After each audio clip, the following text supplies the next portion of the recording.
Alright, hello. Today we're going to be talking about the difference between parallel and series in a DC circuit. So let's go over our materials today. So we have our power supply, which is these wires. You could use a battery. We have our multimeter with these probes, which are connected to the breadboard. And here's our multimeter. We have some LEDs.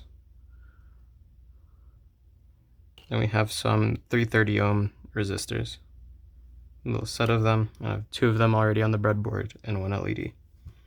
Alright, so to get started today, we're gonna talk about resistors. So this is a resistor. This is a 330 ohm resistor, and ohms is the measurement of resistance in a circuit. And using this in our voltage, so our voltage is the difference in power in electricity. So we have our positive and negative rails. We're going to be running 5 volts with 330 ohms resistance. So using Ohm's law, which is voltage equals current times resistance, we can get 5 divided by 330 and get about 0.015 amps or 15 milliamps. So if we put our multimeter to measure amperage in milliamps and then set it to amperage, then we can put our probes to close the circuit, right? So here's our positive going into our positive rail, and our negative is going to go down here to part of the circuit. And the resistor will go between it. And this goes to negative.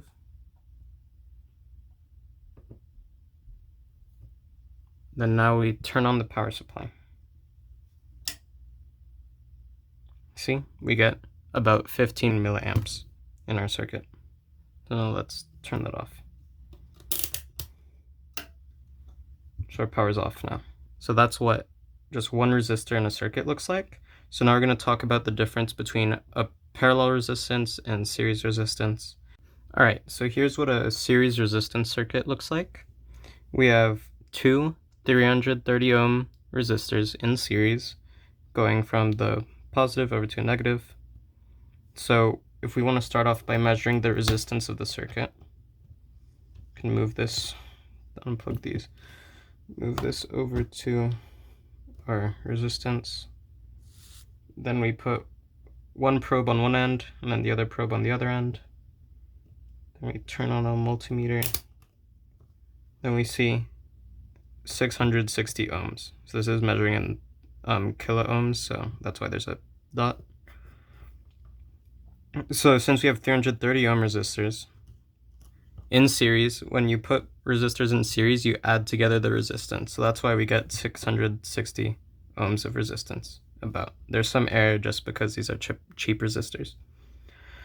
All right, so now we're gonna see the change in amperage because of this.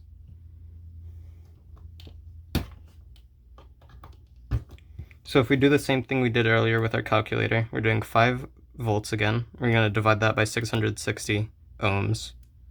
We're going to get about half the amperage we got last time. So now if we plug in our multimeter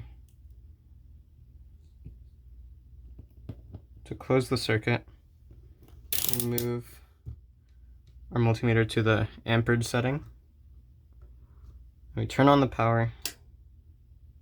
We get about 7 milliamps. Turn that off, turn off the power. So that's what a series circuit looks like. The resistance increases whenever you put resistors in series, and you just add all the resistances together. So next we're going to talk about parallel resistance. Alright, so now we have a circuit where between the positive and negative rails we have two resistors in parallel, which means the two ends of the resistors are connected to the same spot. So our left side of the resistor is connected to the positive on both resistors, and the right side of both resistors is connected to the negative. We're going to measure the resistance of the circuit, and then I'm going to explain why the resistance is what we get. So we're going to change our multimeter to the ohms setting, and we're going to measure between the resistors. We get about 160 ohms on the multimeter. So now the equation for parallel resistance is that one over total resistance is equal to 1 over resistor 1 plus 1 over resistor 2, and that goes on for however many resistors you have in parallel. So right now we have two resistors that are 330 ohm, so it'd be 1 over 330 plus 1 over 330. But that's not all. We have to put this, we have to do 1 divided by that. Because if you remember the equation, the side with the resistance is 1 over resistance. So we get 165. So we have 168, which is pretty good. That's pretty close. So now if we change it to amperage, so we turn this off and swap our probes to measure amperage. We close the circuit, go to milliamps, and now we're going to turn it on. So before we turn it on, if we again do the same thing, so 5 volts divided by 165 ohms, we get about 30 milliamps. So we should read about 30 milliamps whenever we turn it on. Yeah, about 30 exactly. Now we can turn that off, turn off our multimeter. So that's what parallel resistance looks like. And now we're going to visualize it using LEDs. Alright, so here's our original circuit with just one resistor. We're going to turn it on. There's an LED in series with the resistor. And there, it's on. So now we're going to see how bright this is. We're going to compare it to when we put 2 resistors in parallel and 2 resistors in series before the LED. It doesn't matter which order, but I'm just doing it before. Alright, so now we have 2 resistors in parallel before the LED. And we're going to turn that on. I'm going to measure the milliamps again. There. So it should be a little bit brighter than last time, but I think we're just about at the max brightness that this LED can go for. Alright, so next we're going to try it with series resistors. Alright, so now we have 2 resistors in series and then our LED, and then that the circuit is closed. We're going to measure the milliamps, and then we're going to, when it turns on, we're going to see how bright the LED gets this time. So this time the LED is not as bright as the last 2 times. That's because when the resistance increases, the amperage decreases. So because our amperage is lower, the LED isn't able to put out as much light. So now we're going to talk about just something that's unique about series resistors. So I'm going to turn that off. I'm going to disconnect our probes. And now what I'm going to do is I'm going to close this circuit without the probes in it. And this time we're going to be measuring voltage instead of amperage. So you connect the positive rail to the left side of our circuit. So that's positive, it goes down, it goes negative right there. We have our 2 resistors between them. We're going to change our multimeter to the voltage setting.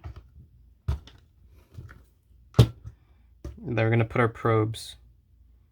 We're going to start by putting our probes between the positive and negative rails to see what the resistance of the voltage of the whole circuit is. So now we're going to turn on our power supply. It's a little over 5 volts, right? So now we're going to leave our negative probe in the negative rail. We're going to measure the voltage between the resistors. So on right here between the 2 resistors.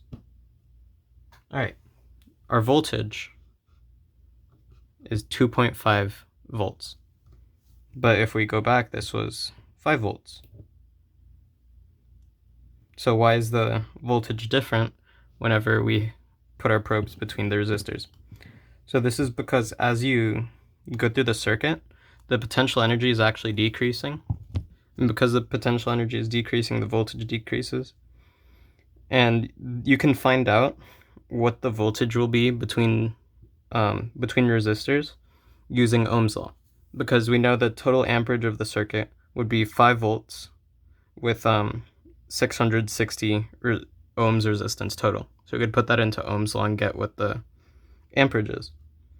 So if we know the amperage, but there's only one resistor, so we know the resistance of one resistor, which would be 330, and then we know the amperage that's going through it. We can figure out the voltage, which is just the difference in like electrical energy between the resistor. So because these two resistors are the same value, they're both 330 ohm resistors, the voltage between the ground and the point between them is half of the total voltage because they each require about half the energy. So if you have two different resistors of different value, you can make a different voltage between them, which is useful in circuits if you need a very specific voltage, but you're starting with something different. Yeah, so that's about it for my physics video for this week. And thank you.